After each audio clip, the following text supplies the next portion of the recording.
Good morning students. आशा है आपको lesson 12 बगीचे का घोंगा तो समझ में आ ही गया होगा। आज हम इसकी एक्सरसाइजेस करेंगे। सबसे पहले है शब्दार्थ, वर्ड मीनिंग्स। घोंगा शंख के आकार का एक कीड़ा जिसको हम स्नेल भी बोलते हैं। धीमे धीमे, धीरे धीरे। छोर, किनारा। कोना, कोने का हिस्सा। पहचान, पहचानने की क्रिया। बाहर, सीमा के पार।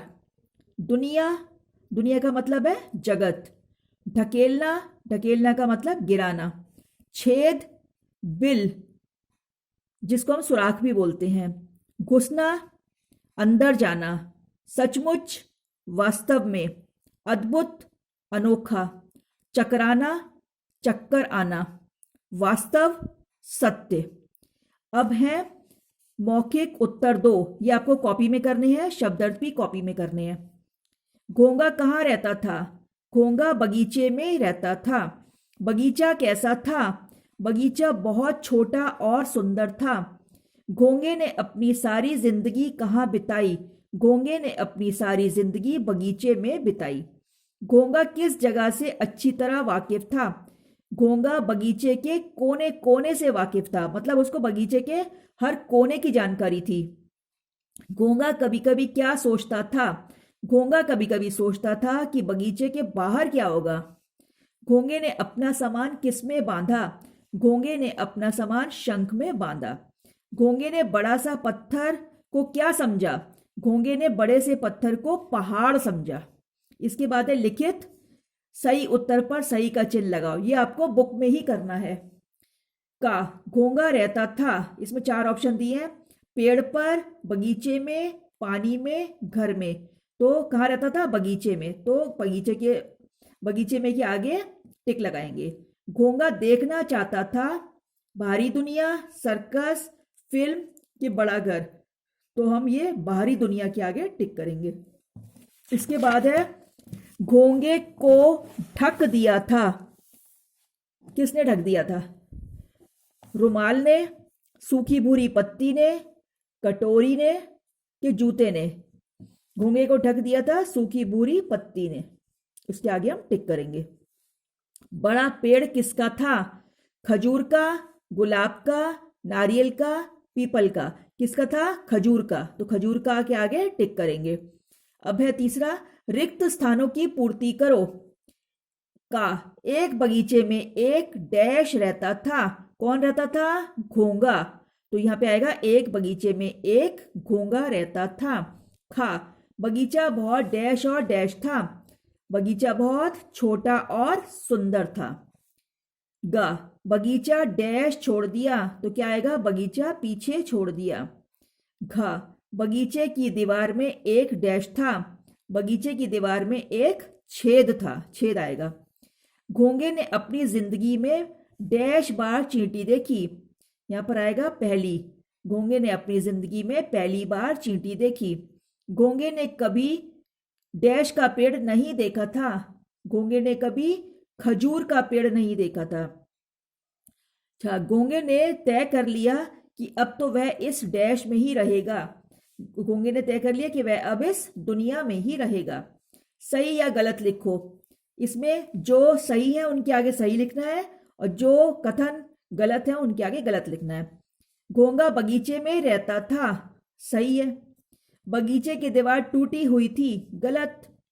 बगीचे का कोना कोना जानता था घोंगा। सही। घोंगे का मन बगीचे की बाहर की दुनिया को देखने को नहीं करता था। ये तो गलत है। उसका मन तो करता था। उसके सामने पीपी की आवाज हुई। गलत। उसके सामने तो खड़खड़ की आवाज हुई थी पत्ते की, इसलिए ये गलत है। घोंगे ने तय किया कि वो बगीचे में ही रहेगा। गलत। वो तो बगीचे से बाहर निकल गया था। अच्छा, अब है मिलान करो। बगीचे का घोंगा, घोंगा से मिलाएंगे। बगीचा बहुत सुंदर था। घोंगा छेद में घुसा। बड़ा सा पत्थर। सचमुच दुनिया कितनी अद्भुत जगह है। ठीक है। अब है निम्नलिखित प्रश्नों के उत्तर लिखो। अब ये सबसे पहला है, घोंगा घोंगा क्या सोचता था? घोंगा बगीचे में रहता था और सोचता था इस बगीचे के बाहर क्या होगा, कैसी होती होगी बाहर की दुनिया। घोंगे की माँ घोंगे से क्या कहती थी और क्यों कहती थी? घोंगे की माँ उसको कहती थी कि मैं इस छेद से बाहर ढकेल दूंगी। और वो क्यों कहती थी? क्योंकि वो शैतानी करता था। घोंगा किस चीज से डर गया था? घोंगा एक सूखे पत्ता उसके ऊपर गिर गया था, उसकी खड़खड़ की आवाज से डर गया था। घोंगे ने पहली बार क्या देखा और क्या महसूस किया? घोंगे ने पहली बार लाल चींटी, गिलहरी, गेंद के पीछे भागते हुए कुत्ते को देखा और उसने सोचा, उसने ये महसूस किया कि यहाँ सब काम कितनी तेजी से चलता है। कहानी के अंत में क्या हुआ? कहानी के अंत में पेड़ों, लंबे पेड़ों को देखकर उसको लगा कि ये कितनी अद्भुत जगह है और घोंगे ने अब इस दुनिया में रहने का ही फैसला कर लिया। भाषा ज्ञान, ये क्वेश्चन आंसर आपको कॉपी में लिखनी है और ये एक्सरसाइज बुक में करनी है। वाक्यों में प्रयोग करो। घोंगा, अब घोंगे का क्या करेंगे? घोंगा बगीचे में रहता था। घोंगा के नीचे अंडरलाइन। बगीचा, अब बगीचे को यूज करना है। बगीचा बहुत छोटा और सुंदर था। बगीचा के नीचे अंडरलाइन।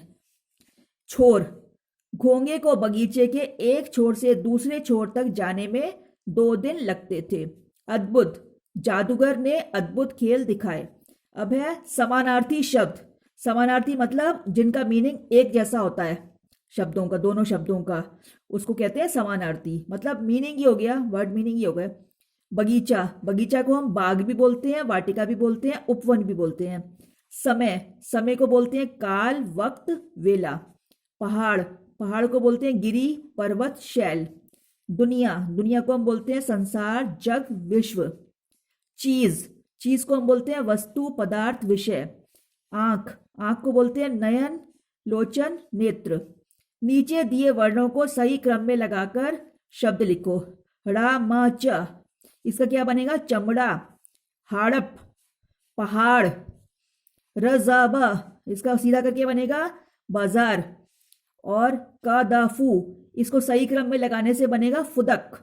अब है वचन बदलकर लिखो। वचन तो आपने पढ़े ही है, एक वचन होता है, उसमें एक का बोध होता है, बहुवचन में एक से ज्यादा का। अब ये लिखा रेलगाड़ी, तो इसका हो जाएगा रेलगाड़ियां। गली, गलियां। कुर्सी, कुर्सियां। लड़की, लड़कियां।